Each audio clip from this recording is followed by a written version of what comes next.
Shalom, Bapak Ibu, Saudara-saudara yang diberkati Tuhan. Kita bertemu kembali dalam seri pelajaran firman Tuhan. Hari ini, Jumat, tanggal 16 bulan Januari tahun 2026. Pelajaran kita hari ini merupakan pendalaman dari pelajaran kita sepanjang pekan ini.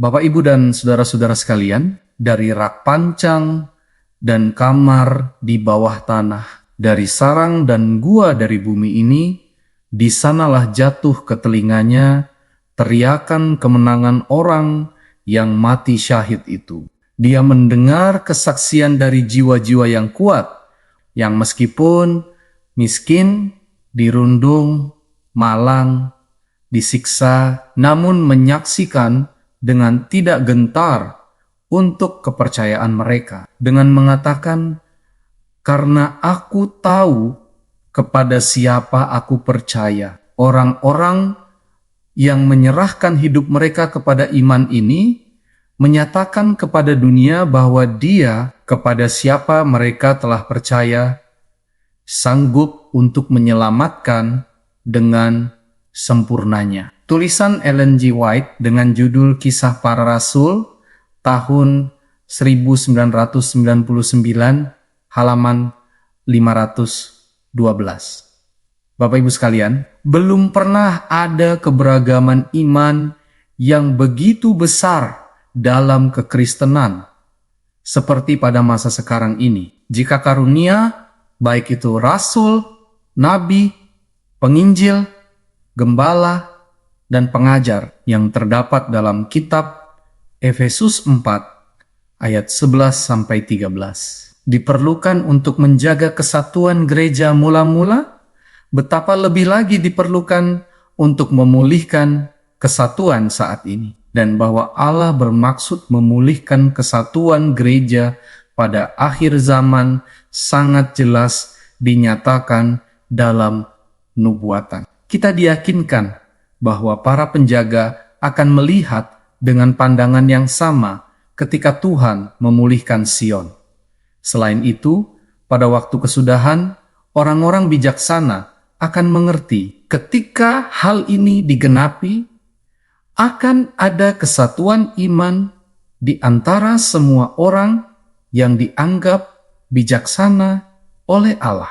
Sebab bagi mereka yang benar-benar mengerti, pasti juga mengerti hal yang sama. Dari pertimbangan seperti ini, jelas bahwa keadaan gereja yang sempurna sebagaimana dinubuatkan ini masih berada di masa depan. Oleh karena itu, karunia-karunia ini belum sepenuhnya mencapai tujuannya. Pernyataan R.F. Cottrell dalam pendahuluan pada tulisan Ellen G. White yang berjudul Tulisan-tulisan Permulaan, halaman 140. Bapak, Ibu, saudara-saudara sekalian, berikut ini merupakan beberapa pertanyaan bagi kita seluruhnya. Pertama, melihat kutipan di atas dari R.F. Cottrell, apakah yang diperlukan agar Roh Kudus membawa kesatuan dalam gereja Allah saat ini? Seberapa penting bagi kesatuan gereja penerapan nasihat yang diberikan melalui karunia nubuat?